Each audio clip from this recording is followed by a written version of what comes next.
Praise the lord. హల్లెలూయా. దేవుని నామానికి మహిమ కలుగునుగాక.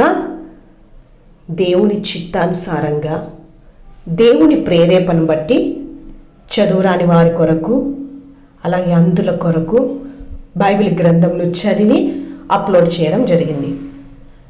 ఇంటి పనులు చేసుకుంటూ కూడా ఈ బైబిల్ వింటూ వాక్యాలను నేర్చుకోవడానికి వీలుగా వీడియో చేయడం జరిగింది. విని ఆశీర్వదింపబడినట్లుగా ప్రార్థన చేద్దాం. పరిశుద్ధుడా, ప్రేమగల మా తండ్రి, జీవంగల నాయన, నమ్మకమైన దేవా, మీకు వందనాలు, స్తుతులు, స్తోత్రాలయ తండ్రి. మీ వాక్యాన్ని ధ్యానించడానికి వినడానికి ఇచ్చిన సమయాన్ని బట్టి స్తోత్రం నాయన తండ్రి. మా మనసంతా ప్రభువా మీ వాక్యం మీద మాత్రమే, మీ లేఖనాల మీద మాత్రమే మనసు నిలిపి బహు జాగ్రత్తగా, బహు శ్రద్ధగా, భయభక్తులు కలిగి అతి ఆసక్తితో మీ లేఖనాలు వినినట్లు అయ్యా, వినినది గ్రహించినట్లు తండ్రి, మీ వాక్యాన్ని ధ్యానించినట్లు మాకు అట్టి కృపను దయచేయండి. అట్టి మనసును మీరు అనుగ్రహించండి ప్రభువా. ఆత్మచిప్పు సంగతులు వినగల చెవులు, గ్రహించగల మనస్సును అనుగ్రహించండి అయ్యా. స్తోత్రమయ్యా.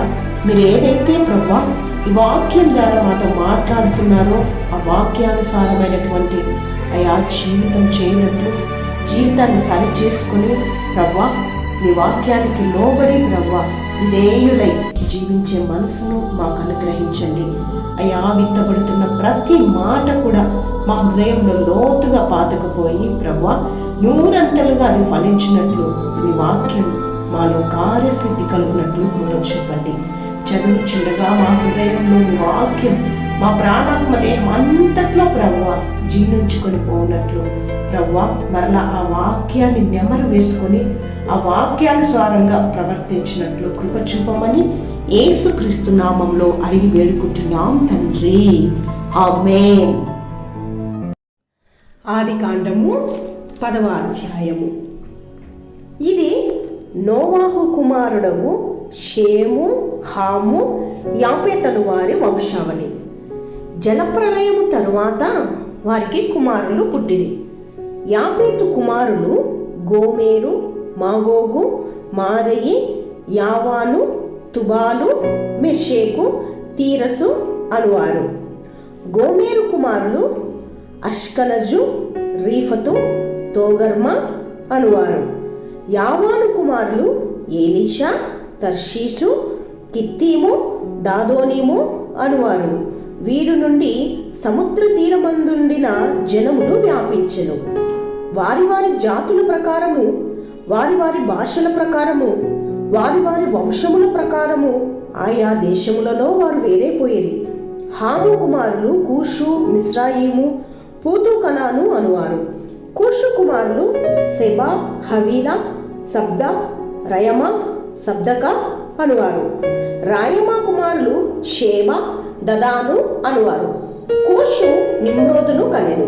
అతడు భూమి మీద పరాక్రమశాలి అయి ఉండుటకు ఆరంభించెను. అతడు యెహోవా ఎదుట పరాక్రమము గల వేటగాడు కాబట్టి యెహోవా ఎదుట పరాక్రమము గల వేటగాడైన నిమ్రోదు వలె అను లోకోక్తి కలదు.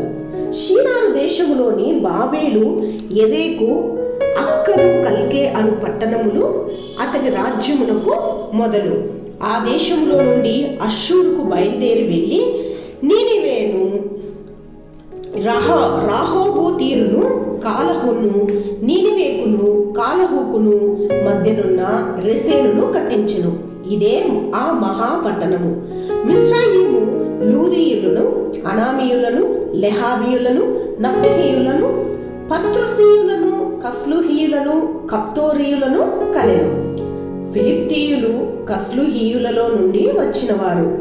కనాను తన ప్రథమ కుమారుడగు సీదోనును, హేతును, యెబూసీయులను, అమోరీయులను, గిర్గాషీయులను, హివ్వీయులను, అర్కీయులను, సినీయులను, అర్వాదీయులను, సెమారీయులను, హమాతీయులను కనెను.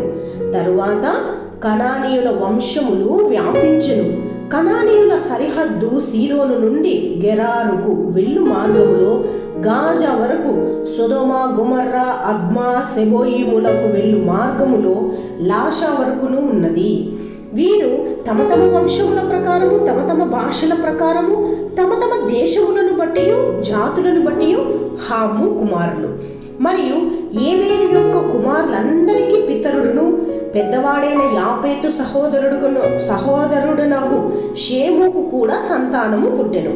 షేము కుమారులు ఏలాము, అష్షూరు, అర్పక్షదు, లూదు, ఆరామను వారు. అరాము కుమారులు ఊజు, హూలు, గెతేరు, మాషాను వారు. అర్పక్షదు షేలహును కనెను.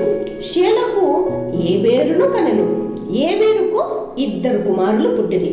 వారిలో ఒకని పేరు పెలెగు. ఏలయనగా అతని దినములలో భూమి దేశములుగా విభాగింపబడెను. అతని సహోదరుని పేరు యొక్తాను.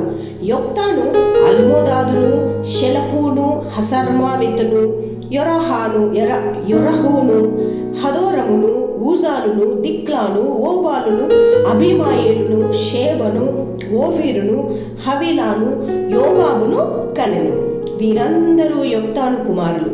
మేషా నుండి సపారాకు వెళ్ళు మార్గములోని తూర్పు కొండలు వారి నివాస స్థలము. వీరు తమ తమ వంశముల ప్రకారము, తమ తమ భాషల ప్రకారము, తమ తమ దేశములను బట్టి, తమ తమ జాతులను బట్టి షేము కుమారులు. వారి వారి జనములలో వారి వారి సంతతుల ప్రకారము నోవాహు కుమారుల వంశములు ఇవే. జలప్రవాహము గతించిన తరువాత వీరిలో నుండి జనములు భూమి మీద వ్యాపించెను. ఆమేన్. చదవబడిన వాక్యం ప్రతి ఒక్కరి హృదయాలలో స్థిరపరచబడును గాక.